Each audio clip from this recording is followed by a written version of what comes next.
should try comedy. Now, mind you, I would have never met this lady or been over there had I not transferred. And when I went, she told me to get 3 minutes together. And it was probably at the worst time in my life. I was at the lowest I had been at in years. Like, I was in a very low place. I say that because my parents met fresh out of prison.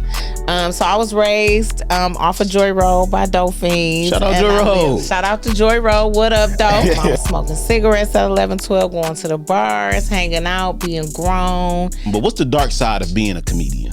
You'll be thinking somebody's there and they got your back, and meanwhile, they're just really plotting on you. What's going on, everybody? I hope everybody is doing well. This is another episode of the Stab Lab Podcast, episode number 80. Damn, that sounds crazy, man. But today we have a really, really special guest in the building.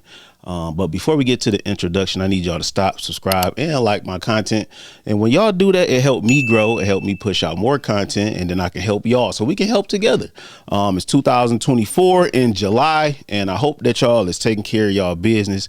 And I do want to shout out to Black Men's Wellness Day. That's Saturday, July 27, 2024 at 7 a.m. Save this date, man. It's saving Black men's lives. And right now, I think it is a very crucial time that we all try to do something for not only the Black men, but for our community as well, because we are in some very different times right now. I don't know what's going on, but these are the things that we need. So shout out to the African American Male Wellness Day. Like I said, it's July 27, 2024 at 7 o'clock. That's a Saturday.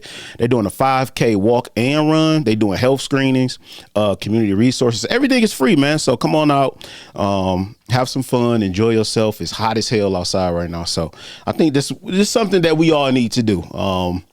Far as, you know, I've been seeing y'all doing y'all thing outside too. The crime rate is kind of getting higher because it's getting hotter, but we need to do better, y'all. We trying our best, and we just got to continue to keep growing together and doing our best with helping each other. But today we have one of the funniest comedians in Detroit, a HBCU graduate, a retired hood rat. When I seen that, I was like, oh my God, like, okay. But you might seen her on a lot of comedy stages across the world. She been on her traveling thing. You might know her as the What Up Detroit? You know what I'm saying? Also known as AKA comedian T Barb. How you doing today? What up, though? Thank you for a great introduction. I appreciate that. What up, though, Stab Lab audience? Thank you. I hope I got everything right, though. You know what I'm saying? You did. I appreciate that. Thank no problem. You very so much. Where did retired hood rat come from, though? Like, it's so crazy that you asked that, because a lot of people wonder that. Retired hood rat, a lot of people always think that means like you were promiscuous or you grew up. They think about Sexy Bread and Suki Han and them. Fact. But I say that because my parents met fresh out of prison. So I was raised off of Joy Road by Dauphine. Shout out Joy Road. Shout out to Joy Road. What up, though? And it just was a very tumultuous time growing up. I was smoking cigarettes at 11, 12, going to the bars, hanging out, being grown. I've been smoking weed since I was like 12 or 13. So I just grew up in what I would call a hood rat fashion, which is I had a lot of allegiance to my hood. So I have a book that's coming out called Faith Over Fear, Tales of Retired Hood Rat. It's a relaunch coming up soon. And I even say in the book, Kim Kardashian to me is a hood rat because she was down for her hood. Okay. So to me, hood rat is not necessarily just a black or white term. It's just somebody who's kind of they're led the wrong way by their peers who may be from the hood. So that's kind of my gist of it. I feel like I grew up like a hood rat. A lot of the ways that I am today, those were things that I learned and were taught. That wasn't a part of my organic upbringing. Background. Yeah, for sure. My organic environment. So I grew up real hood, pretty much. Stealing cars, riding in stolen cars, committing crimes, fighting every day, got stabbed, shooting, watching people get killed, all of that kind of stuff. Detroit stuff. Yeah. And a lot of people, when you say you from Detroit when you go out of town, they be like, really? Like amazed, like, and it made me feel good. It'd be like, yeah, like I just feel regular here though. Like we all grew up in this environment. But do you feel like the hood made you who you are today though? No, absolutely. And that's why I still say retire hood rat. Facts. Because a lot of people grow out of their circumstances and they act like that wasn't their background. All of a sudden, they always had a silver spoon in their mouths. Or a lot of people are embarrassed of the way that they grew up. And I'm not. I'm more empowered by it than being embarrassed. You know, I grew up, we had roaches. We didn't have much. You know, my parents were products of their environment. My mother was raised in foster care and abuse. So she did the best that she could coming out of prison, meeting somebody else who was coming out of prison. And they met in a halfway house. So they hadn't even been out of prison months yet when my mother got pregnant with me. So just trying to figure that out. I mean, I'm pretty sure it was a lot of adversity. Then, you know, crack was popping in the 90s, 2000s, even though my parents was dope fiends. It's a big difference. That's how you know right. if you know what I'm for saying? real. A crackhead and a dope fiend, two different things. A lot of people don't know that, though. They do not know that. So that's what I'm talking about. If you know the difference between a crackhead and a dope fiend, to me, you might have a little hood ratism in you. Hood ratism, that's critical right there. Ratism, crazy. That's a part of the hood rat SAT. Okay, I get you. All right. Do you know the difference between a crackhead and a dope fiend? But you know, I just look back on it. I'm thankful for my journey. I think it gave me tough skin and really allowed me to take on what I'm doing now a little bit easier, because I did grow up so hard, and I've been doing a lot on my own for a long time. So, you know, I just like to really let people know that anybody from anywhere can do anything. Like, you know, I did a lot on my own. I went to college by myself on a bus. It was just, you know, it was a lot. So, you know, I let people know that by letting them know I came from the bottom of the bottom, and you can be or do whatever you want to do. So I'm not shying away from it. I have a college degree, MBA, all that, but I'm not going to sit around and, you know, I've owned businesses. I have businesses now, but I'm a retired hood rat because that's the way I grew up. So. Hey, shout out to the retired hood rat. Yeah, shout out to the up and coming hood rats. That's what you know what I'm saying? Relapse is a part of recovery now. Don't shout out to forget the that part. here. You know, because every once in a while I be wanting to smack somebody. Yeah, you know, once you a hood rat, you always hood rat in my eyes. You know what I'm saying? Well, I mean, once you a hood rat, you always know how to beat somebody's ass. Yeah, there you go. That's what it is. You always know a good smackdown, but you know, we try our best to contain ourselves. I fuck with that, man. But before we get to it, deep into, you know, our segment and stuff, I need y'all to stop and follow me on Instagram, on YouTube, Spotify, iTunes, wherever you listen to your social media, wherever you watch it, I'm there. You can follow me at The Perfect Timing, PERFECT_TIMING, the Stab Lab Network on Instagram as well, the Stab Lab Podcast on YouTube. I'm all over the place, man. I got some incoming merch that's coming that's super fire. I got the Patreon coming for all y'all people that want some wild shit. I got that coming too. Just be patient with me, y'all. But where can they find you at? They can find me. So I have my website, which is tbarbisfunny.com. That's TBARBISFUNY.com. You can follow me on all platforms there. Also, if you're on YouTube or you're on TikTok, it's comedian T Barb. On Instagram, it's I am T Barb. And if you're looking for a booking, it's tbarbentertainment@gmail.com. And that's T.Barb. So even if you Google it, all of that stuff should come up. I also have a nonprofit. So if you're looking for some community stuff, you can always go to tbarbenfriends.com. Nice. Look at you. I know, right? Look at you. You've been traveling. You've been getting to a bag. You got a nonprofit. Yes, so I do. What made you get into the nonprofit? Well, what made me get into that space is when I got out of college, I was a social worker for 14 years before I started doing comedy. So, in a couple of those years, I was doing social work as well. And my mother, she was raised in foster care, and she had some very traumatic experiences that she would talk about. It led to a lot of mental illness issues with her. And when I got out of college, I decided that I wanted to give back and kind of help. So I moved into the foster care field just because I always felt like if my mother would have had someone who cared about her or displayed that they cared about her, she may have ended up in a much better place. So I kind of wanted to be that, bridge the gap. And I did foster care for 3 years. I did protective services for 7. And I did adult protective services like right before I left the state of Michigan. Shout out to all the social workers out there. And when I left, I still had the need to want to help people, but in my own way. Because protective services and stuff like that can be very stressful. Right. And you can start off really helping people, but by the time you get through the policies and procedures that they have, you start to feel like you're just doing policy and procedural work versus actually helping people at times. Even though all social workers help people. So don't take that out of context, anybody. Yeah. I'm not saying that. But after a while, you kind of want to help them the way you want to. So we started feeding the homeless and giving out warming kits because Detroit can be very cold. Right. And we get a lot of homeless people that say they need socks. They need warm items, stuff to keep them warm. So we started with that. And then it moved over to the hygiene kits because I always love working with kids. I do a lot of mentoring work with kids over at Alkebulan Village. Shout out to them. Shout out to all my Alkebulan kids. So I just wanted to still have that component to my career of giving back. And that's when we came with the T Barb and Friends 501c3. So if you want to donate, you can. tbarbandfriends.com. And we have some stuff coming up with the back to school. So we're looking for people who want to give deodorant, soap. We do stuff like that because a lot of people are giving the book bags and the school supplies. But their kids, I can remember back in the day not having a washer dryer and washing jeans by hand in a goddamn tub. Now this how you know if you po. Baby, if you ain't never had them jeans stand up on their own or be itching and shit because you ain't rinsed all the soap out you thought you did, you know what I mean? Or they be so wrinkled. I had some pants on one day, looked like I had some chitlins on, you know? It was so wrinkled. So I was like, God damn. Yeah, no iron. The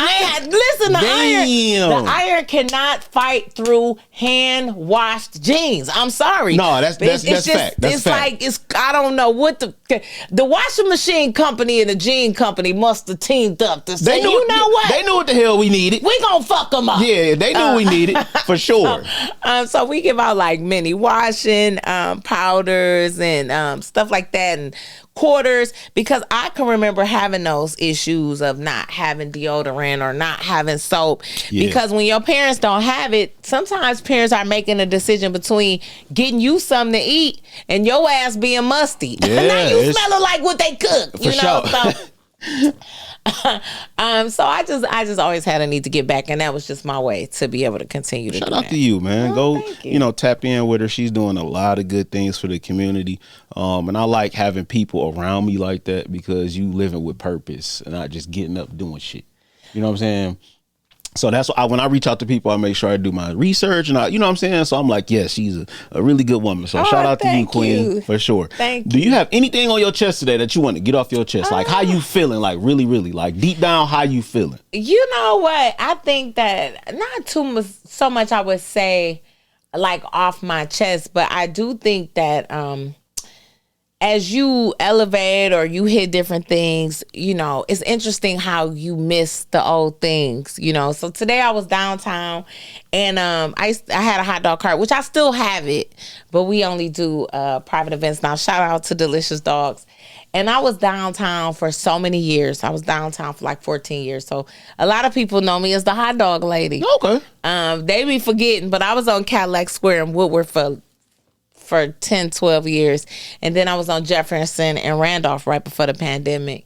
And as I was down there, I really had a moment of feeling guilty enough about not being down there selling hot dogs. It seems weird as fuck, but I did. And it was almost like I felt like I was a letdown at that moment. It sounds crazy as hell, but since you said what was on my mind today, I like that though. What was on my mind. I like that though, because sometimes we, we need those moments, you know what I'm saying, just to bring us back down. Because sometimes we get on the high, not saying that you are, but sometimes we just need to be, down a little bit and just humble and be like, I was there a couple years ago. You know what I'm saying? I was kind of feeling like I should be there now. Really? Why though? Yes, because I miss it. I miss it. You still can do it though, right? I feel like, yeah, I can. But trust me, it's just different. I mean, I did it for so many years. I've had this hot dog cart for 20 years. Wow. So I did it commercially for 17, like every day, all day. So, just sometimes when you evolve to new things, that doesn't mean that you don't miss what you used to do. Yeah. I guess is kind of the point. And I was feeling like, just being honest, with all of the gentrification, I felt like, dang, that was another Black-owned business downtown that's not down there anymore. Especially as they were having like a hot dog grill. And I'm the hot dog princess, by the way. Shout out, to everybody who know. The Glizzy God. Yeah, the Glizzy God. The Glizzy God is kind of wild. Right. That's a little wild. People be taking that out of context. Especially since I said I was a retired hood rat. Motherfuckers was like, oh, Glizzy God. Rat. The Glizzy God. No, not the Glizzy God. All right. I'm the hot dog princess. Okay, I fuck with that. I fuck with that. I fuck with that. And so, I was like, oh, my God. I almost started crying. I was like, oh, I'm really having something fucking wrong today. That goes to show you that you're a real human being. You know what I'm saying? Yeah. I think that, I think I always get surprised at, like, I don't know if because people watch you online or something. It's like we are real people. Yeah. Yeah. Everybody is real. Because people see that you living the life that you think that you want to live, and you living like a glamorous life, but people don't understand that I still have real things going on in my life. I still have feelings. I still have emotions. I still go through problems just like y'all. So when people see that you had that moment, they can relate to you. You get what I'm saying? Because it's a real live moment. Like somebody else might be like, damn, I had a moment like that too. You know what I'm saying? And they might, gravitate towards you. So I'm glad that you even told that story. Just to let people know, like, like I have moments all the time, trust me. And I think that another thing too about when you're like somebody's journey, of course, things maybe to the next person feels like, oh, they're not having real life issues because social media is a highlight reel for us all. Facts. We share some stuff. I'm not saying that. That's why I like to, I wear a lot of makeup, but I also walk around without any. I don't want people to think that every day I'm going to be looking perfect because I'm just a regular person, and my friends and other people I know as well. And those are highlight reels. So, the highlights may be a little higher than some people's. Yeah. You know what I mean? But, of course, nobody's on here like, oh, and today my boyfriend was cheating on me, or today my lights got cut off. Like, why you think that though? Because it's a illusion, and most people don't want to show that. Most people, just like what I was saying about me growing up, most people are ashamed of that. Most people are ashamed when I do. So a lot of people don't realize I'm a stand-up comedian first, right? They always think internet personality because that's where they see me. But I'm truly a stand-up comedian. And some of my material, don't get me wrong, you don't laugh at everything. But sometimes I have to bring people along. Like, let's say you're talking about something like gas, right? People really, and every single person in the world fart. Every fucking person. For sure. I don't care. For Asian, sure. Black, African, Vietnamese, everybody does that same thing, but for some reason we're super ashamed. Now I'm not saying that don't walk around unladylike, a male like, and just, but the fact that people act like they don't do these things, and we know good and fucking well that we all do. Right. To me, that just goes and attests to the way that human nature has been lately, like just in denial of anything that we don't see as perfection. Yeah. But I mean, God damn, y'all. We all do, you know what I'm saying? Like, it's okay to be, vulnerable sometimes. It is. Let your guard down a little bit, man. But how do you feel about that? Because I'm starting to feel a way about vulnerabilities. I want to hear what you think about that. Because I'm gonna say my take on it after, because it's been tripping me out. Really? The vulnerability thing. Okay, so have you been vulnerable for the last maybe about 6 to 7 months with anything that's going on in your life or anything? What do you mean, though? So have you been just like truthful, basically, just telling people? I'm truthful about everything. Yeah. So, okay. So what's your definition of vulnerability then?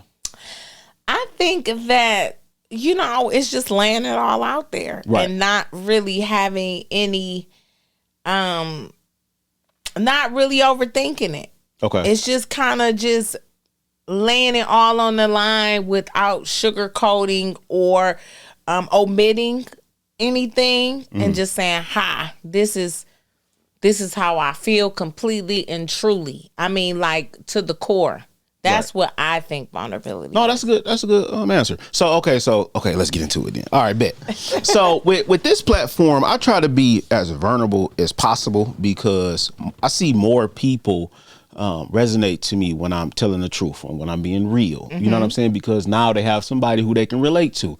Look here, I might have some financial troubles. I might be up. I might be down. I might be sick. I might be healthy. I might be, feeling this way. I might not be feeling this way. So me being vulnerable has helped a lot of people. So now I can just be myself. I can be real. Now, I'm not going to lie. It wasn't always like that because I was like everybody else. I want to show the highlight reel. You get what I'm saying? Like my life is just so perfect. But it's like then people put you in a box when you're not as vulnerable. And that comes with your family. You start not being vulnerable with your family, even with yourself. You know what I'm saying? So it's like, it's kind of it's an up and down thing for real. You just got to find your lane and your avenue with being vulnerable. You can't be too vulnerable now, if that makes sense. I agree, but that's why I'm asking, because I feel like there's levels to it, and it really depends on the situation. I'm starting to realize that sometimes vulnerability is not the positive that it should be. Now, I think that if somebody is like maybe in a relationship or they have family members, I think that that's where you should try and be 100% vulnerable. And if you feel like you can't be in those situations, then those are probably not the relationships for you or not the true friendships that you think you are. Because I always feel like if it's somebody I'm cool with and I can't say what's on my mind, like, hey, girl, when you did this, I didn't like that. And I'm not saying to say it in a bad way, but you should be able to really express yourself to those type of people. Hey, you know what? When you did this, I don't like that, without feeling like you're going to get a backlash, right? That person should be receptive to your communication. But I also at the same time feel like people tend to pick apart what they feel is not confident and strong. And instead of feeling like a vulnerability is you being confident and strong, because most people are not strong enough to be honest with themselves and say, hey, I'm feeling like this. Hey, I'm feeling like that. And that's why a lot of people have problems that they can't fix, because you can't fix a problem you don't have. So if drinking too much not a problem, eating too much not a problem, lying ain't a problem, then why would you stop lying? Because it's not an issue. So that's one. And I have felt like a lot of times, let's say you post something, like I had a disappointment, right, a couple of weeks ago, and it was very disappointing to me. And I wanted to go on and say that, but I find that when I tend to say, I didn't like this, it's somebody there waiting to tear you down, like, oh, you know what, I didn't like it either. And now that feeds into that insecurity or that issue that you were trying to fix, if that makes sense. But do you feel like you pouring out to the negative instead of the positive? No, I think that if you're being vulnerable, you're just being vulnerable. If you're feeling away, you're feeling away. Yeah. And I don't mean bashing somebody else, but that's just like if you were supposed to get a job, right? You were supposed to get a position. You were offered the position, and then you find out the day before you start, oh no, we gave it to somebody else. You have a right to say, you know what? That really, I'm taking it, I'm handling it, but that I was really disappointed by that. Hey guys, I know everybody bought me a gift for starting this new position, but I'm not going to be starting it. That's not necessarily playing into the negative to me, but I think some people are going to interpret it that way. Yeah, for sure. Yeah. You just got to watch what you say now, and I hate that. You know what I'm saying? Because some people take what you say and flip it around. You get what I'm saying? Be like, damn, I didn't even mean that for real. You know what I'm saying? Like, I meant that in a whole nother light. Like, you took that and chopped it up and did some bullshit with it. Welcome to being a comedian. Quick question, though. So, what's not one of them, but what's the dark side of being a comedian? I mean, it's dark sides to everything. I think that, once again, what we was just talking about, people misinterpreting what you say, having to really watch what you say instead of just being a true creative. I think that it's very competitive. So you have to really watch yourself, and it's just competitive. So you'll be thinking somebody's there and they got your back, and meanwhile they're just really plotting on you. Not all of them, because comedy, how can I explain this? Being a comedian is like having a family, right? Every comedian, we are all a big family. And you have some cousins you don't like and some cousins your favorite. You have some aunties that steal, to put all your shit up when they on their way. Mm-hmm. And you got that one cousin that's dirty that got bed bugs, keep his ass on the porch. Same thing. You got some people you really rocking with. You got some people that really want to cut your throat and wish they could take your place. I think that a lot of comedians are really dark people behind the jokes. So that you can be like, damn, I didn't know that I was going to be counseling and everything was going to be negative. Right. And also just staying motivated, because I'm the first person I know to be going through this process. The comedians I know, I've met them, but it's not like I was raised around some celebrities or raised around other people in the entertainment business. So I knew I am really, really making this shit up as I go and really learning about it as I go. So I would say that that's another part that can be a little difficult. But I kind of mess with that though, because I feel like you building your own legacy, like it's almost to the point where you saying like, nobody really helped me. You know what I'm saying? So when you get to the top or get to a place where, people be like, well, I helped you get here and I did this for you. You ain't got nobody to tell you that. Is that a good thing or a bad thing? Like, so this is why I feel like a passive aggressive. I'm working on it too. I feel like everybody has somebody that's helped them, but nobody has made certain people. So that's how I feel. I feel like I've had a lot of people help me. Whether it was giving me bad news, saying no, which meant next opportunity and led me this way. Whether it was people that if I just started and somebody was like, yo, cut the fat off of this joke and do it like this. But at the same time, I'm very self-made. And I think that I've created a lane for so many other people. Like as far as, I think that was a good thing. Because that's kind of the question you asked. I think it was a good thing because instead of me trying to imitate somebody else, I was constantly coming up with fresh ideas. And I was able to apply my formal education, because I have an MBA, to my comedy career and kind of go about it different than I've seen others. And don't be wrong, at the same time, I study other people to learn the best things that they did and kind of apply it in my own way. So yeah, I did. It's like making your own blueprint pretty much. Okay. Have anybody stole your jokes? Absolutely. All comedians steal jokes. Do they really? Well, I won't say all. Oh my God. You got to give me a Not all. Okay. Not all. Not all. Not even close to all. It's common. That's what I meant. Okay. Not all comedians steal jokes. It's a common thing for someone to take your joke.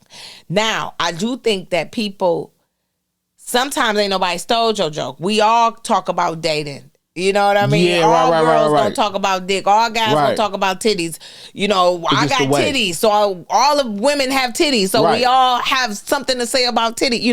So people sometimes think when it's the same subject matter, like, come on, get out of here. So you have some people that are hyper vigilant. Oh my God, they stole my joke. Bitch, I got a son too. Yeah, right. You got a son, I got a son. I can't say I got a son. Or you might do it a different way. Like, that's what I meant. Like, okay. But you do have people that go up there and you be like, God damn, I ain't know I was here. But one thing about it is when it's show material and it's crafted to you, nobody's gonna be able to do that shit like you gonna do it. Facts. So.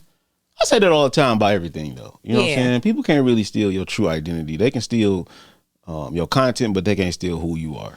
No, absolutely. And when I'm such a different person all the time that, it's gonna be hard for somebody just watching to really replicate what's going on, because you really don't know what you getting that day. No, you don't. You've been traveling a lot too. Yeah, you've been in your bag.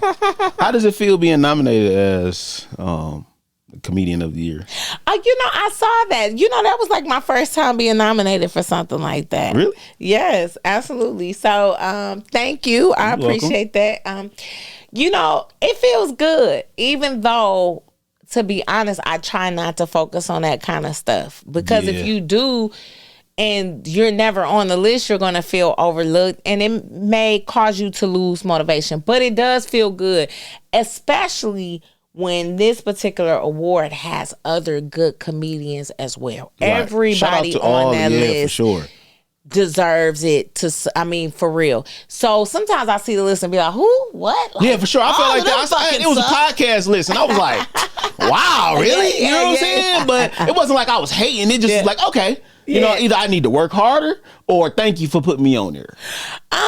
Something, you know, in comedy, you could do so many contests. And I'm going to say 25% of contests are organic. 75%, I feel like they really already know who they want, or it's a gimmick to it. So sometimes I feel the same way about lists. And I'm not trying to discount anybody's list. Yeah. I think sometimes those lists can be a popularity contest and not always about the craft itself. And there's nothing wrong with being popular either. So, because I think it's an art to being popular. Mm-hmm. It really is. It's an art to get people to follow you, to listen to you. Ooh, Lord. So I champion all that. Having a good personality is an art. People don't realize everybody don't have a good personality. Some people's like, what the fuck? You know, so, you know, what I'm going to say is that it really feels good to be doing something that you love to do all day. Mm-hmm. Like, I can't put a number on it. And a lot of people will say, well, what do you feel is successful? To me, being successful is just really doing something that you love every single day. Right. So comedy, I would do it for free. Right. Did you ever see yourself being a comedian? When you was on no. a hot dog cart? Really? You know, everybody always was like I was funny because I always was loud and extra. And at first, it was just like a coping mechanism because, you know, you would get teased about shit. Your Mama on Crack Rock was like a #1 song in 90 whatever, you know, motherfuckers rocking around behind you. Your Mama on Crack Rock, bitch, yours too. Right, you just ain't flaunting it. You just don't know. Right. So I started off just being funny, and it's just a natural thing. It really was in my family. I didn't know my great-grandparents was like famous comedians back in the day till after, yeah. Wow. Their names was Butterbeans and Susie. And they discovered Moms Mabley. So something I learned later. But I didn't know that comedy or being a comedian was like a job or a career. Right. And then people was like, you missed your calling. And then my coworker, we were doing adult protective services, and she was a comedian. And she invited me to do it. Was that your first time being a comedian? It was really? my first time 8 years ago, yeah. How did it go? Shit, I'm sitting right here today. Look at you. Look at you. Whoa. Ain't that crazy how God aligned you with the right person to really show you where you need to be and where you going? Like, come on, God. You know what I'm saying?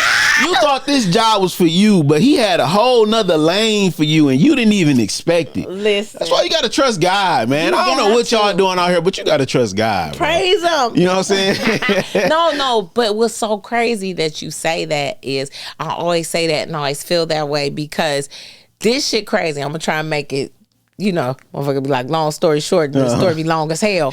But I'm go ahead, do your thing. No, I'm just saying. So what's so crazy is I was doing protective services, children's, and I had got the case from fucking hell, right? Mm-hmm. So mind you, even though the job was hard, I was motivated by really helping people. And then, let's be honest, we had a certain level of freedom that most jobs don't have because we're in what's called the field all day. So we're going from house to house. That's why when people like, I know you, I don't ever be like, oh, you think I'm a comedian or you think I'm Keisha Cole? Because y'all motherfuckers say that all day too. You do. Everybody say that. Because I don't know if I had your protective services case at the time. And I've done over 700 investigations in the city of Detroit. Well, Wayne County. So I get this case from hell. And what happens is it's a 13-year-old girl that was born at home, literally at home. She had never been to school, never been to the hospital, didn't have a social security number, birth record, shit. So we're trying to figure out how to pretty much establish this young lady as a human being. How do you get a 13-year-old a social security number? It was just like they didn't have no policies for this, no direction, nothing, right? So I'm like, oh my God. And at the time, my boss, I had a really good CPS boss. She went to another department. It was like a perfect storm, which made me transfer. Okay. Had my boss never left, I probably would have never transferred, which would have never led to this. I get to adult protective services, much easier job, but I hate to say it, they don't give a damn about old people. I feel bad. And that's another platform I want to work on, because they should have a registry for adults who've been abused, but that's another story, because they don't have it. So you can beat the shit out of an old person, go move somewhere to another job, and they don't have anything identifying you as that person. So we're there, we're laughing, and she's like, you know what? You should try comedy. Now, mind you, I wouldn't have never met this lady or been over there had I not transferred. And when I went, she told me to get 3 minutes together. And it was probably at the worst time in my life. I was at the lowest I had been at in years. Like, I was in a very low place. And I said, forget it. Like, I'm going to try it. And a spark went off. And at the time, I was thinking about expanding my hot dog business. And I went to talk to my banker. And my banker was like, my sister a comedian. Now, what's the odds of that? So I'm telling her, like, I'm getting ready to try comedy. And she sent her sister to the show, who in turn, her sister ended up introducing me to Kool-Aid, which is a late great comedian from Detroit. Was on tour with Duval, like Detroit legend, like capital L. And he took me under his wing, and the rest was history. So I do feel like God just like aligned all of those pieces just strategically, because normally I went to Baker's, this place called Baker's, for the first time. And normally he doesn't let people go up that he doesn't know. And this particular day, for some reason, he let me go up. And everybody was like, what? You have to come here for months and keep. And he was like, and it was just a night where somebody dropped out. It was just a series of events that led to that. So I do believe that when you're doing something you're supposed to do, that God will just align everything as perfect as possible to get you there. I love that story. I love hearing people's, I call it a glory story. Oh, okay. You know what I'm saying? Because everybody's different. Everybody's story is different. And it amazed me that everybody's story is different. You know what I'm saying? I love hearing about the come up and where you've been. And you know what I'm saying? That just electrified my thoughts. You know what I'm saying? Okay, so cool. Shout out to you. Just 3 things real quick, some icebreakers. Biden or Trump? Biden. Biden? Yeah. Okay. I'm afraid of Project 2025. I have not seen that yet. I'm low-key scared. You need to read it, and you need to be scared. Damn. Have you ever watched The Handmaid's Tale? No, I haven't. Okay. So you don't have to watch it all. I would just like for you to watch the first episode of this show. And it is, to me, very indicative of what this is going to happen. When I watched the show, you're like, oh, this shit could never happen. But when I got to reading and researching Project 2025, and once again, when I say Biden, yeah, do I agree with all the shit? Oh, yeah. But do I want to be in bondage? Hell no. Do I feel like it's going to happen with the Supreme Court saying that someone cannot be prosecuted for an official act, and we don't even have a fucking good definition for an official act? So anyway, go ahead. This shit deep. No, this shit deep. It is. This shit is deep. It is, and I ain't built for picking no cotton. So nah, yeah, shit. He gonna have to lock me up. They gonna make me a jester for sure. For sure. What's your favorite part of the town? East side or west side? I like East side. The East side, really? I like hanging out downtown, but I like East Side people better than West Side. What? And yes, I am from the West Side. They gonna crucify you. They is. I'm from Joy Road. All right, and then you asked the question on your page. Where would you rather wait for an Uber at 2 a.m. in Detroit? Mac and Bewick, Joy Road and Evergreen, or 7 Mile and Van Dyke?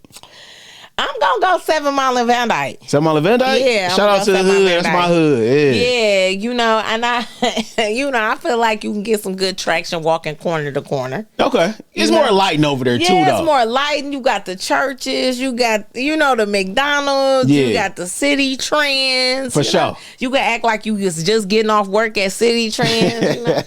Yeah, for sure. Shout out to my East Side people, man. Have you ever been booed off stage? Never been booed off stage, but I've bombed before. Really? Yeah. How did it feel to bomb? Horrible. Really? Hell yeah. But I think that, and when I say bomb, I ain't never had, like you said, boo, get off the stage, like bitch. Apollo, yeah. But to be honest, what's worse than a boo for a comedian? Silence. For people to just be completely and don't say shit because you know how I come through. At least a boo that give you an out. All right, then fuck y'all, I'm gone. Yeah. When you just gotta keep doing them jokes and they just looking at you. So have that ever happened to you? Yeah, that's happened to me. Wow. So how did that feel in that moment? Shit, horrible. Damn. Horrible. But every comedian is going to go through that. Now I've had much better experience than other comedians that I know. You know, I've done some TV stuff where I wasn't satisfied with the amount of laughter. I'm one of those people that in my comedy, I expect a laugh every 30 seconds. Okay. That's not, I don't see nothing wrong with that. Yeah. Yeah, I don't see nothing wrong with that at all. What's your top 5 Detroit comedians? I can't say that. You can't say? Because you going to start me to, No. I'm not going to say You ain't going to do it? Because you're going to have me beefing with my brother. Right. No, thank you. I'm not doing that. But shout out to all the Detroit comedians, though. I don't be, hating on nobody or putting nobody down because they all doing an amazing job. Absolutely. And, I just want y'all to continue to keep doing the work that y'all are doing. So what's your top 5 comedians, period, then? It ain't got to be Detroit. Red Fox. Okay. Lucille Ball. I've been asked this before. So Red Fox, Lucille Ball, Eddie Murphy. I like Will Ferrell. Okay. Silly. Yeah, That's for sure. the goofy answer. For sure. And I like some more.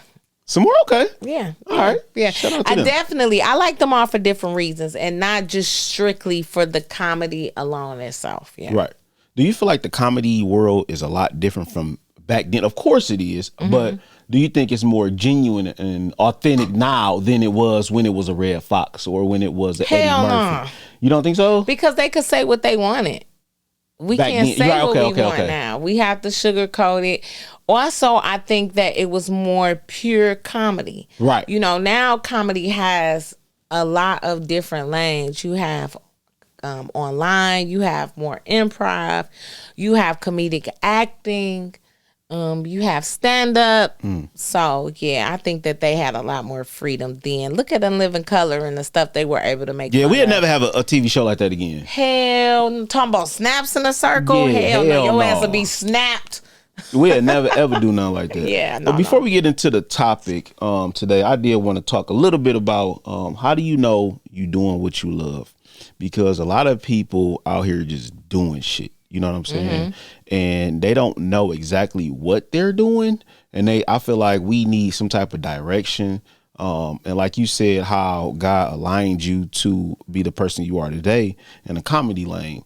How do we know what we doing? Or how do we know we doing what we love? I would say that you're doing what you love because you always want to do it. Right. If it's something, and I tell people this all the time, if it's something that is on your heart, you cannot get it off of your mind. You get up, you thinking about it. You go to sleep, you thinking about it. It comes across your mind. Then it's probably something that you love to do. Right. If you're vested in making it greater without anybody else giving you any type of applause or motivation, then it's probably something that you love. Right. And like you said, you would do it almost not for free, but I would do it for free. Yeah, so that's how you know you're doing what you love. At this point I charge for it, but if I had to do it for free, I would. Right. I don't have to do it for free. Right. That's how I say you doing what you love, when it's almost like a gift that you tap into your inner self. But I think you got to do a lot of inner work to get there, though. A lot of people don't want to do the inner work because it's hard. And you got to really pull some shit out of yourself to really find out what you supposed to be doing or the direction that you need to be in, and live more of a purposeful life than just waking up. And I always tell people this: don't wake up and just be like, oh, well, I'm just going to go with the day. Like, have a purpose, have a passion for something. That's how you tap into who you really are. You get what I'm saying? So a lot of comedians have like their own voice and style. What would you say yours is? You mean like stand-up style? Yeah, like a stand-up. I'm more of a storyteller. Okay. I've been told that I'm a storyteller. How did that develop over time? I just think that it just came from my material and the way that I present it. Okay. So, and I really like to bring people to my world. You know, I understand that stand-up is just an interpretation of how you see things or what you see. So I like to really paint the picture in my stand-up. So you understand, you come over, you there. I've heard people say it's like I'm talking to my friends. Yeah. That's the best, though. So, yeah, I mean, I would say storytelling, and I think it just comes from me and my personality and the way I choose to communicate. Because I think, like, you almost like when you hear Beyonce say, well, I'm Sasha Fierce on stage. I think that me as a person and me as a stand-up comedian is two different people. You got like an alter ego? Maybe. Sort of. Yeah, okay. I think I got a bunch of personalities. Me too. I thought that was weird, though. Nah, it ain't. And I think it's hard for other people. It take people a minute being around me to be like, oh, okay. Because I don't think they be getting it all the time, but... Look, you get it, though. Yeah, they'll catch up. Yeah, you'll get it. They'll get it. Out. What's one of the biggest challenges you've faced in the comedian lane? Paying my bills. That's real, though? Yeah, no. Because I quit my job, but I had a plan together. And I was on, like a medical layoff or whatever, and I decided to actually quit. I was very scared. Like, very scared. And don't get me wrong, I have other companies and other supplemental income and stuff like that. But I think that the main thing was just having enough faith to feel like if God gave me this vision and this is what he's telling me is going to work out, just to be consistent. And to be honest, I struggle with that now. I struggle with feeling satisfied, if that makes sense. Touch on that a little bit for me, though. So... for instance, feeling satisfied, like, I think that human want is insatiable. So no matter what we get, it's like we'll want more. Right. And I hate that too. I do too. Man, oh my God, it gets on my nerves. It does. Man. It gets on my nerves too. Because I just, like, right now, I want to get up every day and just be like, I'm satisfied. Oh my God, God is... I'm doing what I love every day and making people laugh. And, I get up at the time I want. And, I get up pretty early, but I don't have to. It's kind of a discipline thing. And just being satisfied with that and thinking, I ain't made it nowhere. Oh, my God, I have so far to go. I'm not anywhere close to where I want to be. So I think that that's really a struggle for me. Okay, that's crazy because I felt like that the other day. It was raining and I was in the bed chilling. I feel like a loser. You know what I'm saying? Because I'm not doing nothing, but it's okay. It's okay. When is your birthday? September 28th. Okay, so you are a Virgo. I'm a Libra. Libra. Ooh, Libra.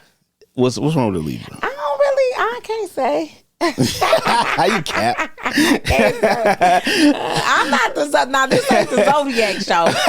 Okay, this ain't the Zodiac show. I was just wondering when you said that. No, for sure. But I felt like a loser, man. It's like God told us to be content. You know what I'm saying? But it's like we can't be complacent. What made you feel like a loser? Because I wasn't doing shit. That day or period? That day. Okay, it's like we be so used to getting up every day, motivating ourselves, motivating others, trying to get stuff done, trying to get this list completed. That's a 1,000 things on there, knowing we ain't gonna get that shit done. Yeah. But it's like when we don't have that chance to really, go hard at it one day, or when we got that one day to just chill and relax, I feel like a loser.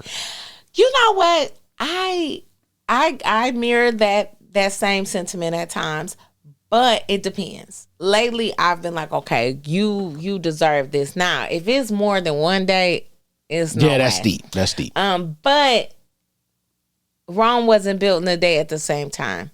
And it's like I fluctuate between, like you said, damn, it's not moving fast enough, or not feeling successful, even though a year or 2 years ago to be where I am now, I would have been like, oh, hell yeah, this is where I really wanted to be.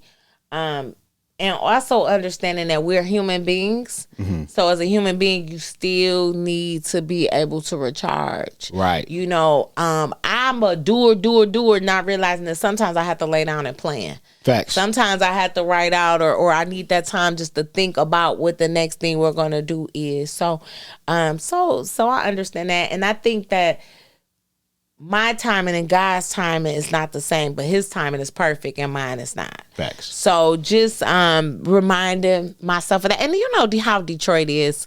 Being in Detroit can be difficult. It is. Shit, that shit hard. That's why I applaud you for the work that you've done, because do you know how hard it is to get supporters in Detroit? Hell yeah, I know.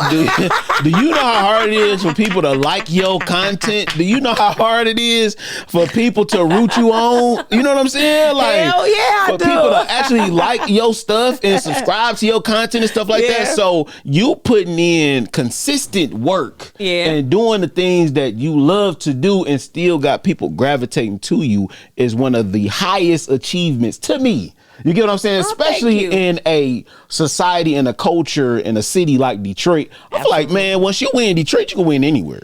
You know what? I agree with that. And I had just made a post the other day, you know, as far as focusing on the people that love you instead of worrying about who don't, you know, trying to get people to come over. But at the same time, as a human being, sometimes you do find yourself doing that. And I ain't gonna lie, there are times where I'm like, damn, if I can go out in Detroit and somebody can stop and say, oh my God, T Barb, I love you. Mm-hmm. You know, I'm a fan. That's like 25 people in California stopping you for because in Detroit we're all celebrities. Nobody is impressed by shit you doing. That's just the way that we've been bred, you know. So what? That's not a big deal. I've seen people in Detroit see major celebrities walk past them and they look around, drink their water like, so what? Mm-hmm. You know. So I do agree, but at the same time, I think that every once in a while I feel like it is a hindrance, because when you're working so hard, and then sometimes and that's why I say comparison is the thief of joy. Right. Well, not me, but people say it, and I agree, because sometimes you can look over and say, well, this person is getting, but you gotta be like a horse with those blinders on. Facts. Just running your own race, staying in your own lane, being appreciative for the people who do.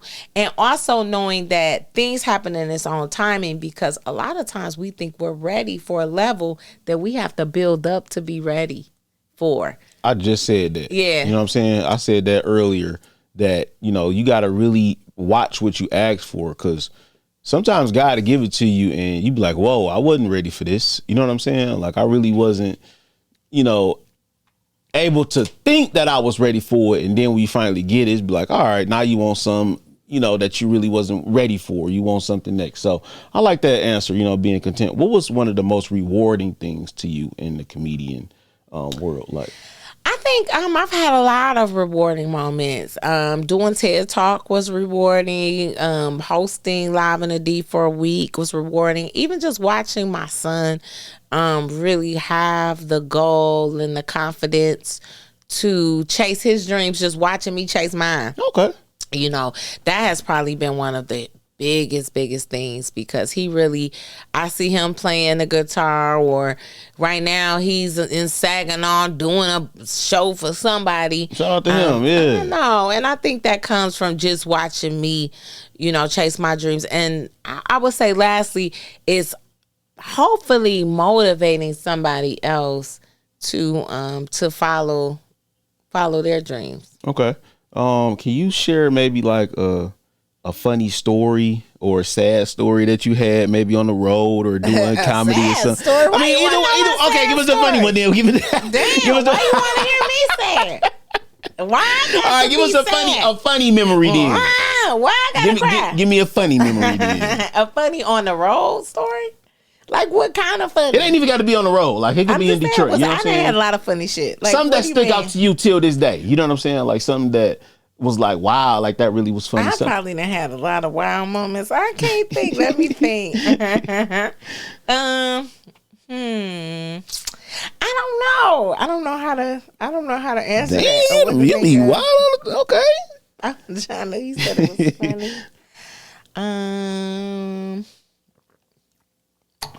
No. Well, we'll come back to that.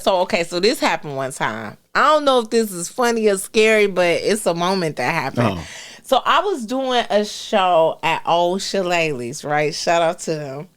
And it was like a variety show. This was some years ago now, at least 3.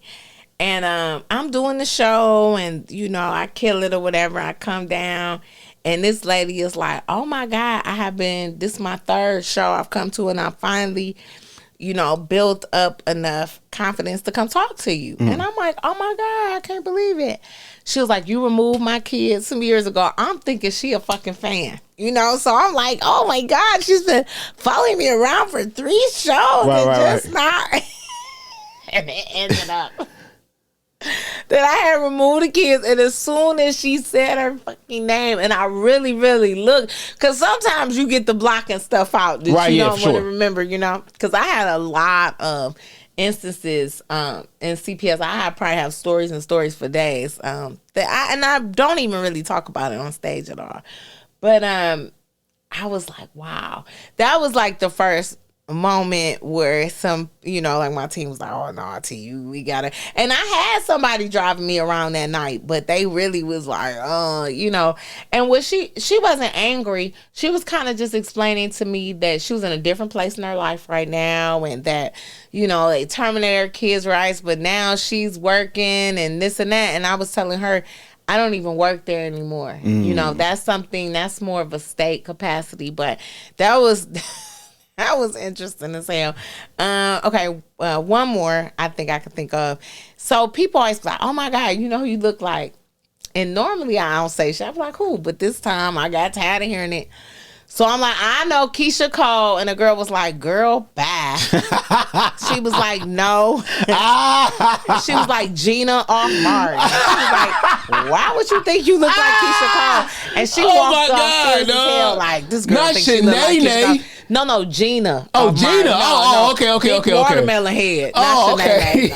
Oh, shit. She's like, "Girl, Gina off Mars." And I was like, "Okay." Man, do you see that? No, not the fucking Inkling. I've heard K. Michelle or Keisha Cole all the time. Gina crazy. I don't know about Gina. Wow. But it was just funny the way, because I was so confident, like, I know Keisha Cole. Yeah. She was like, Gina. I was like, all right. Well, at least you look like somebody that was famous. You know what I'm saying? I'll take that in for sure. But before we get out of here, man, I want to know, do you have anything for any aspiring comedians or people who want to follow in your footsteps and do the things that you're doing?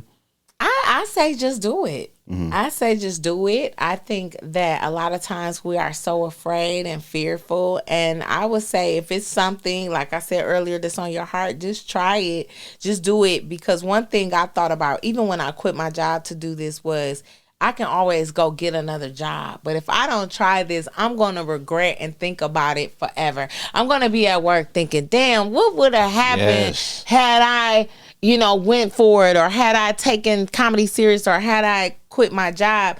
But the difference is I know, and I quit my job 6 years. It'll be 6 years in October.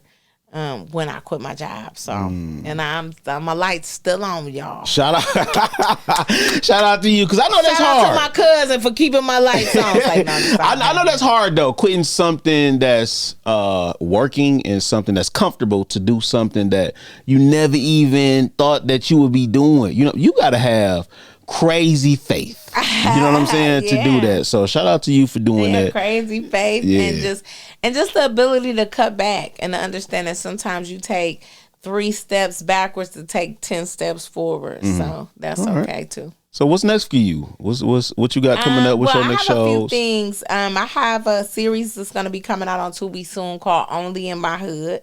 So that's going to be really funny. 6 episodes of that I'll be hosting. So that's going to be dope. Okay. My first series that'll be coming out. So we don't have a date quite yet, but it should be coming out this year for sure. I'm also relaunching my book, Faith Over Fear, Tales of a Retired Hood Rat.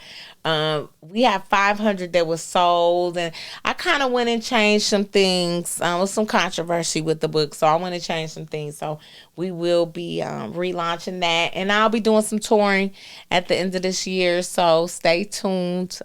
All the cities who have been asking me, I know we're probably doing Chicago. We're doing some cities in Texas. We're finally coming to Phoenix. And I'm also headlining, the only black headliner for the Motor City Comedy Festival, September 20th. Shout out to you. Okay. Thank you. So I'll put it I up. need everybody to go get tickets. It's important to me that this sells out because the Motor City is black, so I should not be the only black headliner, but it is what it is. And that's September 20th. And if this airs before July, every Monday in July 2024 only, I'm doing a Love to Laugh series at the Unorthodox, which is right next door to the water station. It's sponsored by the Cake House Dispensary. So go see my friends at the Cake House in Pleasant Ridge. And we just been having a good time. Very diverse comedians. We got an after party. It's a patio, fire pit, good drinks. So those are just a few things I have coming up. Nice. I love that for you. Well, I want to thank you so much for spending time with me at the Stab Lab. It was a pleasure to be in your presence. I hope and pray that, this comedian lifestyle and that it take you to places that you never even imagined. I hope that you be around Kevin Hart and all of the greats. And like I said, I appreciate you for spending time with me. I hope that everybody learns something and gains some knowledge from this. I hope that if you're trying to be a comedian or whatever you're trying to do, just go at it. Don't be scared. Don't, waste time, because time is so short and time is precious right now. And we don't know what the hell going on right now. You don't know what your life may look like in the next 3 years. So follow your dreams, follow your goals, and go hard at it. But once again, where can they find you at? They can always hit my website, which is tbarbisfunny.com. tbarbisfunny.com. They can also go over to Facebook, Comedian T Barb is my fan page, YouTube, Comedian T Barb, TikTok, Comedian T Barb, and on Instagram it's I am T Barb. Shout out to you. And of course you can follow me at Perfect Timing, PERFCT_TIMING. And I hope that y'all doing well for this summer and stay cool, because it's hot as hell. But this is another episode of Stab Lab Podcast. I love y'all. Stay tuned to the next episode.